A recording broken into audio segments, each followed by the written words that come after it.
Hold up, Cleveland. Before you start panicking about what you're about to hear, let me paint you a picture.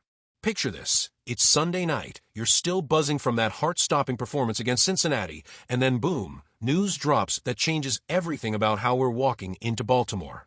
I'm talking about news that could either make or break our entire defensive strategy for the Ravens game, and honestly, it's got me fired up in ways I didn't expect. Look, I know what you're thinking.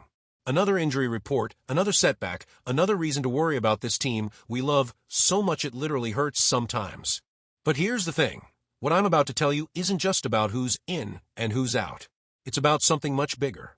It's about how this team responds when the pressure's on, how they adapt when Plan A gets thrown out the window, and why that Week 1 performance against the Bengals was actually a preview of something special brewing in Cleveland. You saw what happened in that Cincinnati game, right? Even in a gut-wrenching 17-16 loss, our defense didn't just show up, they showed out. We're talking about holding Joe Burrow, one of the most dangerous quarterbacks in the league, to just 113 passing yards. Let that sink in for a second. Joe Burrow, 113 yards. That's not luck, that's not a fluke, that's what happens when a defense starts clicking on all cylinders. But here's where it gets really interesting. That second-half performance, pure dominance. The Bengals' high-powered offense managed just 7 yards in those crucial final moments. 7 yards. That's the kind of defensive intensity that wins championships, the kind of suffocating pressure that makes opposing offensive coordinators wake up in cold sweats.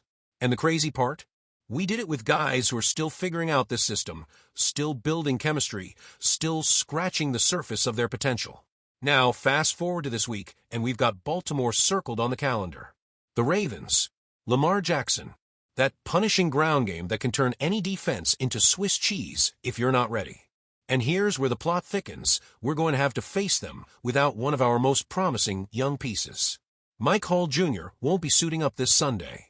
I know, you probably saw this coming after he missed Week 1, but hearing it officially still stings. The kid's still working his way back from that off-season knee surgery, and while he returned to practice last week, the medical staff and coaching team are playing it smart, playing it safe. But before you start spiraling, let me tell you why this might actually be the best thing that could happen to this defense long-term. Yeah, you heard me right. Stick with me here. This 22-year-old rookie isn't just another body on the roster. In just 8 games last season, he racked up 14 tackles and a sack. For a rookie dealing with injuries, for a player still learning the NFL game, those aren't just good numbers, they're exceptional. The kid has that rare combination of size, agility, and football IQ that you can't teach. He's got that instinctual feel for the game that separates the good players from the great ones. And here's what's really exciting. What we saw from Hall before his injury was just a taste. He was playing hurt, playing through adversity, and still making impacts. Now imagine him at full strength, fully integrated into this defensive system, with a full season of NFL experience under his belt. We're talking about a potential game changer, a cornerstone piece for this defensive line for years to come. The Browns are being smart here, and I respect the hell out of it. They're not rushing him back, they're not risking a setback that could derail his entire career. They're playing the long game, and that's exactly what championship organizations do. They protect their investments, they think beyond this Sunday, they build for sustained success. But let's talk about this Sunday because Baltimore isn't going to care about our injury report. They're coming to Cleveland with Lamar Jackson, with J.K. Dobbins, with Gus Edwards, with an offensive system designed to exploit any weakness they can find. This Ravens offense is versatile, it's explosive, and it's got the kind of playmakers who can turn a quiet afternoon into a nightmare real quick.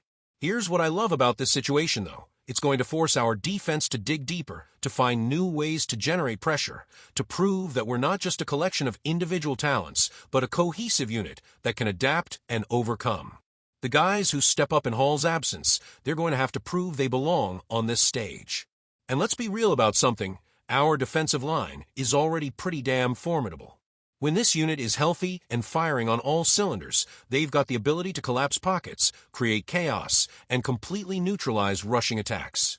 Remember what they did to Cincinnati's offense in that second half. That wasn't an accident. That was a preview of what this defense can become when everything clicks. The addition of players like Mason Graham, our number 5 overall pick, brings another dimension to this unit. These are the kinds of moves that don't just improve your team for this season, they set you up for the next 5 years. The front office is building something sustainable here, something that can compete at the highest level year after year. But championships aren't won in the front office, they're won on Sundays, and this Sunday is going to tell us a lot about what this team is made of. Can our defense maintain that Week 1 intensity for a full 60 minutes? Can we force Lamar Jackson into uncomfortable situations? Can we make Baltimore's offense one-dimensional? The Ravens are good, don't get me wrong. Lamar Jackson is a magician back there, capable of turning broken plays into touchdowns, turning certain sacks into explosive gains. Their rushing attack with Dobbins and Edwards can wear down even the best defenses if you're not disciplined, if you're not aggressive, if you're not playing with that relentless intensity we saw against Cincinnati. But here's what Baltimore hasn't seen yet. They haven't seen this Cleveland defense with a full week of preparation, with that Week 1 confidence, with something to prove. They haven't seen Myles Garrett coming off an edge with the kind of motivation that only comes from knowing the whole league is watching. They haven't seen our secondary playing with the kind of swagger that comes from knowing they can make plays in crucial moments. And let's talk about the offense for a second, because this isn't just about defense. Deshaun Watson showed flashes of excellence in Week 1, moments where you could see the chemistry starting to build with his receivers, glimpses of the explosive potential this offense has. The running game with Jerome Ford and company has the ability to control the clock, to keep Baltimore's offense off the field, to set up our defense for success. The offensive line is going to be crucial this week.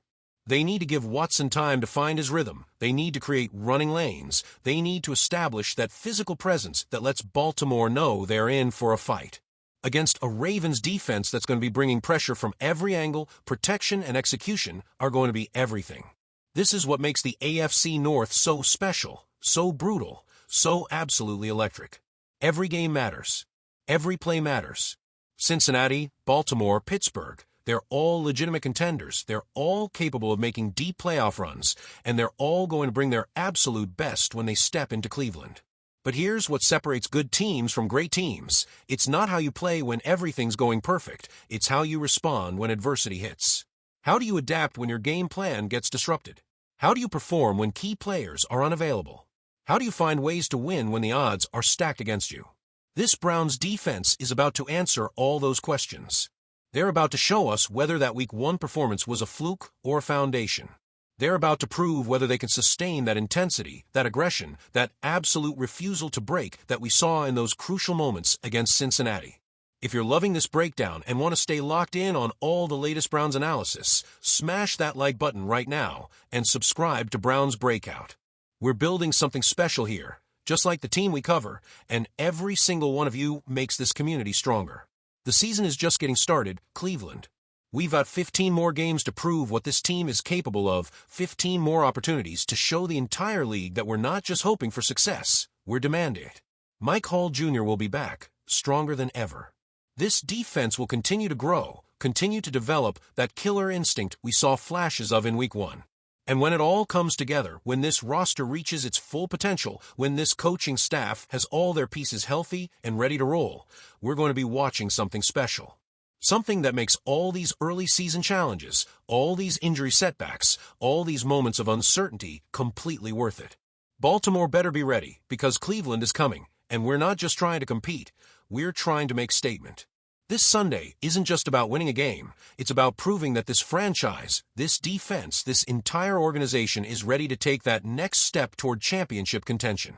The passion in Cleveland runs deeper than any injury report, stronger than any setback, more powerful than any doubt.